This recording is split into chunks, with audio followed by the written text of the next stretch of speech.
I would like to come back and chat with you again about your project. Now, my background is in ground up development here locally in Vancouver. I pivoted to focus only on US multifamily value add. But when I heard you speaking about the project you had, I fell in love with it because my background was building single family, eventually multifamily. But when you spoke about what you guys are doing, it was really exciting, really interesting for those two main points. One is you building to rent single family. It allows you to build in phases, in a lot of phases, because just like you said, you build it. How many single families are you guys building?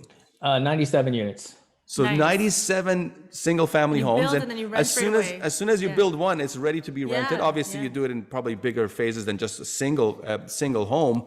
But I fell in love with it right away. Now, on the private equity side of it, on the raising capital side of it, same concept is in the deals that come across our desk when it's a multifamily, because the market is very competitive, that capital raise needs to be done very quickly. All the legal needs to be done. When you're doing a ground up development project, kind of shuts down and you're like, exactly. It's performance time. Exactly. But in this type of deal, it gives you a bit more time. Yeah. It allows your investors to learn about the project a bit more. Totally, so it gives you a bit of time as well. So that's why I got really interested and even to start a conversation to possibly partnering with Seth as well. So tell us more about your project. Where is it at? Talk to us about how you came about finding this operator. Just tell us more about it, if you may. Yeah, so it's in Lafayette, Louisiana. It's a growing market. It's very similar to like a really good Midwest market. For instance, think of Kansas City or Indianapolis or a place like that.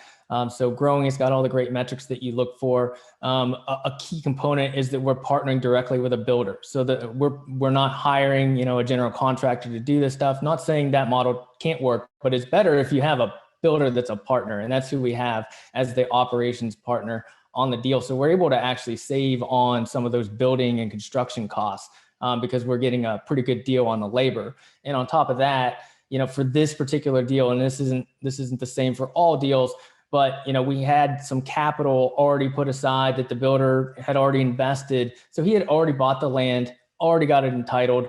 Everything was already done. And we already have 7 houses complete as we speak, and we're still building along as we go. So we're not really up against a huge time crunch with respect to the capital raising piece, because we were able to front load some of the costs out of our own pockets. So there's a little bit of a risk there, I guess, but we're confident we can hit that raise, and we're confident in the project. Incredible. Now we might have some Canadian viewers watching this show, and they're going to be surprised about build to rent single family, because the construction cost is extremely high here in Canada, and the land price is also high. So economically it makes no sense because of the extreme low rent to value ratios that exist. But I'm guessing, I know that the US prices, obviously construction costs are substantially lower than here in Canada, but now you got also low cost of land because you're talking about Louisiana, and to add the low cost of construction, now that rent to value ratios is definitely increased, where it creates that surplus to be able to pay the mortgage payment, pay the investors, pay the taxes and fees, potentially property management if needed.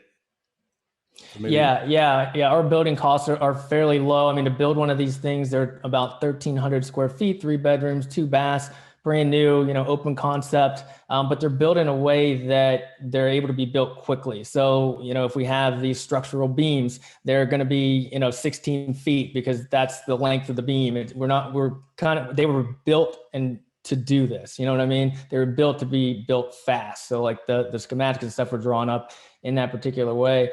And we're in at about 125K per house. And then each one's going to rent out at about $1,500 is what we're projecting right now. But that rent as we speak just keeps going up, by the month. So we'll see by the time we're done. $1,500 a month for rent? What's that? You said about $1,500 a month for rent? Yeah. $1,500 for a month, and the total construction cost is 120, 130K. And the land cost, I don't think, is substantially more added on there because that's the key is you got to get the land cheap. So you want to find a good market, obviously, but you want to try to get that land cheap. So you might get pushed out a little bit further out of that. You're not going to be downtown Lafayette, but you're going to be, within 10 minutes of it. That's incredible. Yeah. Unheard of numbers here. Like we're in Yes. negative cash flow all over the map here. So that's a really cool business model. Yes, and now talking about being opportunistic and pivoting and having the best investment for investors. Now these single families, they don't have to be rental forever. They could at some point be sold as single units. I'm assuming here in Vancouver in particular, a lot of rental buildings they were converted into condo conversions as they call them, because real estate prices flew through the roof and economically didn't make sense to just rent them out. So a lot of investors turned apartments into condos. Unfortunately, that caused the supply to go down drastically and rent prices to go high. But you can see that in business that can be kind of shifted or changed at times. So talk to us about potential long-term exit strategies that could exist.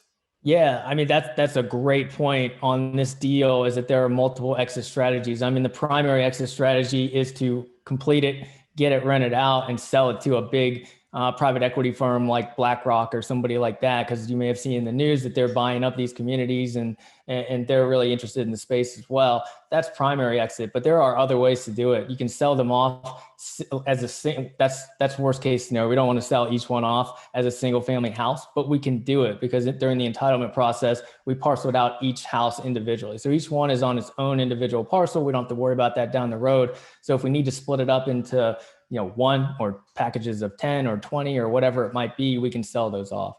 Amazing. Nice. Amazing. If your real estate prices double, trust me, you would love to sell it individually.